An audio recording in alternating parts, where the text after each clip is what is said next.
तो दर्शकों जल्दी हम सितंबर के महीने में प्रवेश करेंगे और ये आने वाला महीना हम सबके लिए कैसा रहेगा इसे जानने के लिए ग्रह गोचर की स्थिति को समझना बहुत जरूरी है, क्योंकि इसी के आधार पर आप अपने दैनिक कार्यों को निर्धारित कर सकते हैं। क्योंकि ग्रह गोचर की स्थिति का असर आपके जीवन में निश्चित तौर से देखने को मिलता है, फिर वो चाहे आपका स्वास्थ्य क्यों ना हो, शिक्षा करियर क्यों ना हो, व्यवसाय क्यों ना हो या कार्य क्षेत्र का माहौल क्यों ना हो। इसी प्रकार से आपके प्रेम संबंध में या विवाहित जीवन में भी इनका प्रभाव देखा जाता है। तो हमारी मासिक राशिफल है देश की श्रृंखला की, जिसकी हमने शुरुआत कर रखी है और हमने अब तक आपको 5 राशियों के बारे में बता चुके हैं अलग अलग वीडियो में। तो आज की इस वीडियो में चर्चा करेंगे हमारी छठी राशि कन्या राशि के बारे में, यानी कन्या राशि के जातकों के लिए आने वाला सितंबर का महीना कैसा रहेगा, क्या स्थिति बनेगी जो आपके जीवन में प्रभाव डालेगी, और इसके साथ ही हम कुछ उपाय भी बताएंगे। तो वीडियो के अंत तक आप जरूर बने रहें। हरे कृष्ण दर्शकों, वैदिक एस्ट्रोलॉजी में आपका स्वागत है। मैं ज्योतिष आचार्य पूजा। तो कन्या राशि वाले अपनी जन्म राशि या लगन के अनुसार देख सकते हैं जो ग्रह गोचर की स्थिति बनने जा रही है वो इस प्रकार है। लग्नेश बुध सूर्य और केतु के साथ द्वादश भाव में गोचर कर रहे हैं और लगन में मंगल गोचर कर रहे हैं। शुक्र एकादश भाव में गोचर कर रहे हैं, बृहस्पति आपके दशम भाव में गोचर कर रहे हैं, शनि आपके सप्तम भाव में गोचर करें और राहु आपके छठे भाव में गोचर कर रहे हैं। अब आप इसमें कुछ परिवर्तन देखेंगे, जैसे कि मंगल जो है 13 सितंबर को तुला राशि में यानी आपके द्वितीय भाव में प्रवेश कर जाएंगे। शुक्र 15 सितंबर को सिंह राशि में आ जाएंगे, यानी शुक्र आपके एकादश भाव से निकल के द्वादश भाव में आ जाएंगे। यहाँ पे सूर्य के साथ, बुध के साथ और केतु के साथ इनकी युति रहेगी। बुध उसी दिन राशि परिवर्तन करेंगे, कन्या राशि यानी अपने ही लगन में प्रवेश कर जाएंगे। यहाँ पे जो बुध की अवस्था रहेगी वो उच्च की रहेगी। सूर्य राशि परिवर्तन करेंगे 17 सितंबर को, यह कन्या राशि में प्रवेश कर जाएंगे, यानी सूर्य भी द्वादश भाव से निकल के आपके लगन भाव में आ जाएंगे। बुध के साथ इनकी युति रहेगी, साथ ही ग्रहण प्रभाव के दोष से ये मुक्त हो जाएंगे। तो ये जो प्रभाव आपको आपके जीवन में डालेंगे, इसका वर्णन करने से पहले मैं आपसे एक छोटा सा निवेदन करना चाहूंगी कि आप हमारे चैनल को सब्सक्राइब करें, बेल नोटिफिकेशन जरूर प्रेस करें। इसके अलावा आप हमारे चैनल को लाइक और शेयर जरूर करें। स्वास्थ्य की हम बात करेंगे, राहु केतु आपके छठे भाव में और द्वादश भाव में गोचर कर रहे हैं, साथ में बुध और सूर्य की युति बनी हुई है। तो कुछ समय से घबराहट, नर्वसनेस की समस्या या स्किन से रिलेटेड प्रॉब्लम या हड्डियों से रिलेटेड प्रॉब्लम या इम्यूनिटी में कुछ कमी आपको देखने को मिलेगी। साथ ही राहु और केतु का छठे और द्वादश भाव में होना स्वास्थ्य संबंधी समस्याओं में कहीं ना कहीं संघर्ष की स्थिति को दर्शाता है। जहाँ पे कुछ समस्या में आपको राहत मिलती है तो फिर दूसरी समस्या खड़ी हो जाती है या पुरानी समस्या फिर से परेशान करती है। और कई बार कुछ समस्या आप अपने दिमाग में बना लेते हैं, क्योंकि राहु और केतु आपकी समस्या की जड़ को पता लगाने नहीं देता है।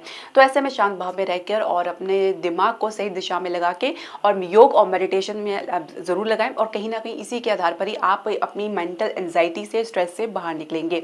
और जो छोटी मोटी समस्या है जो ग्रह के गोचर के अनुसार आपके जीवन में आ रही है या पहले से चल रही है, उसमें भी आपको समय अनुसार राहत देखने को मिलेगा। मंगल लगन भाव में बैठे हैं, कहीं ना कहीं हर बात में कुछ जल्दबाजी या क्रोध या आतुरपन दिखा सकते हैं। साथ में शनि का दृष्टि पड़ रही है। एक बैलेंस की स्थिति बनाने के लिए आपको तत्पर रहना पड़ेगा, और मंगल द्वितीय भाव में जाते ही वाणी को नियंत्रित कर सकता है। खान पान के कारण कुछ आप कुछ लापरवाही देख सकते हैं, जिसकी वजह से कुछ एक्सपेरिमेंट कर सकते हैं और कुछ नुकसान भी उठा सकते हैं। क्योंकि राहु आपको यदि समस्या में डाल रहा है तो निकालने में भी पूरी तरीके से आपकी मदद करेगा। ये आपको अपनी तत्परता दिखानी है, आपके कॉन्शियस लेवल पर डिपेंड करता है किस प्रकार की परिस्थिति को आप किस प्रकार से लेते हैं। हताश निराशा से काम नहीं चलेगा, हिम्मत से आपको काम लेना होगा। और जैसे मैंने बताया कि आपको मेडिटेशन और योग जरूर करना है। इसके अलावा शिक्षा करियर की हम बात करेंगे तो पंचम भाव के स्वामी और छठे भाव के स्वामी शनि और आपके सप्तम भाव में आ गए हैं, और यहाँ पे आपको कह सकते हैं लगभग 2-2.5 वर्ष तक यही रहेंगे।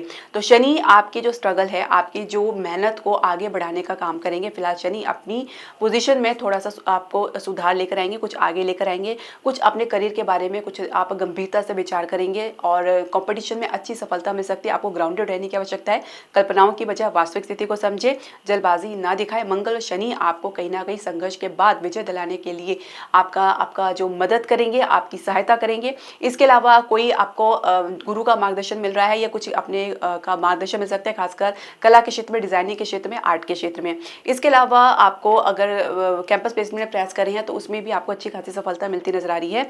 और शुरुआत अगर आप करियर की कर चुके हैं तो एक अच्छी स्टेबिलिटी आप देखेंगे, महसूस करेंगे, और उसमें आप कहीं ना कहीं एक ठहराव देखेंगे। साथ ही अनुभव में वृद्धि देखेंगे, ज्ञान में वृद्धि देखेंगे। आपके लिए आपके मन में जो अपने काम के प्रति, अपने काम की ग्रोथ के प्रति जो जिज्ञासा है, जो आपके मन में आतुरता रहे, उसमें आप बढ़ोतरी देखेंगे। और एक अच्छा संकेत देखा गया है कि जब आप कुछ सीखने के लिए आतुर रहेंगे और कुछ सीखने के लिए अपनी इंटरेस्ट दिखाएंगे, जब आप काम में फोकस बना के चलते हैं, इंटरेस्ट बना के चलते हैं, तो काम में तरक्की मिलना, प्रगति मिलना स्वाभाविक है। इसके अलावा अगर कार्य क्षेत्र के माहौल को समझे, जो पहले से नौकरी पेशा लोग हैं, तो दशम भाव में बृहस्पति गोचर करें, दशमेश बुध, द्वादश भाव में केतु और सूर्य के साथ है, तो थोड़ा कॉन्फिडेंट में गिरावट देख सकते हैं। कहीं ना ना कहीं काम में अड़चन देख सकते हैं, काम में मन नहीं लगना, काम की पूर्ति में संदेह होना, सब कुछ होते हुए भी काम में किसी प्रकार से कोई कमी महसूस होना या किसी प्रकार से डिटैचमेंट की समस्या देख सकते हैं। हालांकि बुध जैसे ही 15 सितंबर को लगन भाव में आ जाएंगे तो एक तेजी, तो एक स्फूर्ति आप अपने भीतर देखेंगे। अभी भी कुछ एनर्जी की कमी नहीं है, लेकिन कहीं ना कहीं कुछ आपकी योजनाएं में विफल होने की वजह से, कुछ आइडियाज विफल होने की वजह से, या कुछ आपके काम में कमी या गिरावट होने की वजह से आपके कॉन्फिडेंस में गिरावट देख सकते हैं, जिसकी वजह से आप अपने काम को लेकर थोड़ा सा भयभीत हो सकते हैं। तो ये आपके लिए थोड़ा टेम्परेरी रहेगा, अस्थायी रहेगा, जल्दी आप इस परिस्थिति से बाहर निकलेंगे।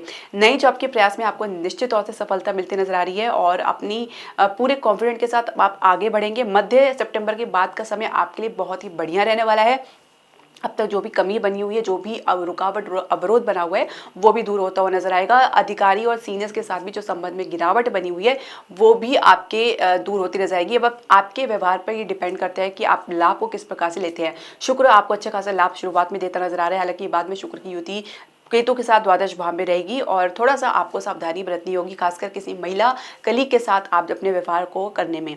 इसके अलावा अगर हम समझे व्यवसाय बिजनेस की, तो सप्तम भाव में शनि का होना और मंगल से दृष्ट होना, तो कहीं ना कहीं आप अपने संघर्ष को लेकर बहुत ज़्यादा गंभीरता भी दिखा रहे हैं और एक एक्शन मोड में भी दिखेंगे। साथ ही आपकी एनर्जी जो है वो बैलेंस मोड में रहेगी। एक बहुत अच्छी बात है जहाँ पे एक सोच समझ के आप कुछ निर्णय लेना चाहेंगे, बजाय इसके कि कुछ दिखावा करें। इसके अलावा आप नए निवेश के लिए भी आपको अवसर की तलाश में रहेंगे, खासकर स्थान से बाहर। इसके अलावा अगर हम बात करें मध्य सितंबर के बाद की जो स्थिति है वो शेयर मार्केट के लिए और रियल एस्टेट के लिए भी अच्छी बनती नजर आ रही है, हालांकि पहले भी स्थिति काफी मजबूत रहेगी। ऐसे में आपको जो भी निवेश के लिए जो भी आप निर्णय ले रहे हैं तो थोड़ा सोच समझ के लिए।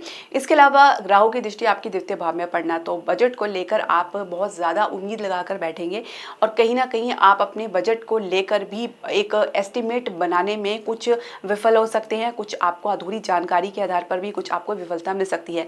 ऐसे में जानकारी को अप टू डेट रखें। साथ ही अगर आप निवेश के लिए प्लान कर रहे हैं तो एक स्टेप बाय स्टेप चलेंगे तो ज्यादा बेहतर है। एकदम से लमसम में अगर आपको निवेश करेंगे तो कहीं ना कहीं किसी स्थिति में आप फंसते हुए नजर आ सकते हैं। फाइनेंशियल सेक्टर में शुरुआत में अच्छी खासी आपको मजबूती देखने को मिलेगी। इसके अलावा विदेश के लिए लाभ के लिए आपको कुछ इंतजार करना पड़ सकता है। मध्य सितंबर की बाद की स्थिति थोड़ी सी बेहतर तो बनेगी, किंतु आपको उतना संतुष्टि नहीं मिल पाएगी जितना कि आपने उम्मीद लगा के रखी थी। प्रेम संबंध की हम बात करेंगे, पंचम और छठे भाव के स्वामी शनि सप्तम भाव में गोचर कर रहे हैं। विवाह की चर्चा के लिए तो परिवार पर दबाव तो बना ही रहे हैं। साथ ही आपने मन में निश्चित कर लिया है कि आप अपने विवाह की चर्चा को आगे भी लेकर जाएंगे और इसको गंभीरता से इस पर विचार करेंगे।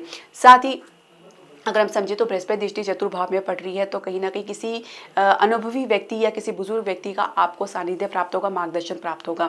लेकिन कुल मिला के आपको थोड़ा सा विलंब लग सकता है अपनी इच्छा पूर्ति के लिए या विवाह की संपन्नता के लिए, या विवाह को अगर आप चाहते हैं तो थोड़ा विलंब आपको देखने को मिलेगा, क्योंकि संघर्ष के साथ ही आप आगे बढ़ेंगे। मंगल का द्वितीय भाव में होना परिवार के साथ किसी प्रकार का मन मुटाव देखा जा सकता है, जो आपके संबंध के कारण को दर्शाता है। विवाहित दंपति की हम बात करें तो देखिए, जीवन साथी के साथ आप सामान्य रहने का प्रयास करें, अपने जीवन को युद्ध का मैदान ना बनाएं। संघर्ष की थोड़ी देखी जा सकती है शुरुआत में, हालांकि कुछ लाभ के संकेत भी आपको जीवन साथी के द्वारा मिलते हुए नजर आएंगे। संतान प्राप्ति के लिए सामान्य स्थिति देखी जा सकती है। मध्य सितंबर के बाद भी कुछ स्थिति आपकी बढ़िया बनती नजर आ रही है। थोड़ा सा आपको अलर्ट रहना है और आप अपने ईश्वर के प्रति थोड़ा समर्पित होकर चलें और जो बृहस्पति है उसको आप अच्छे से मजबूती दें।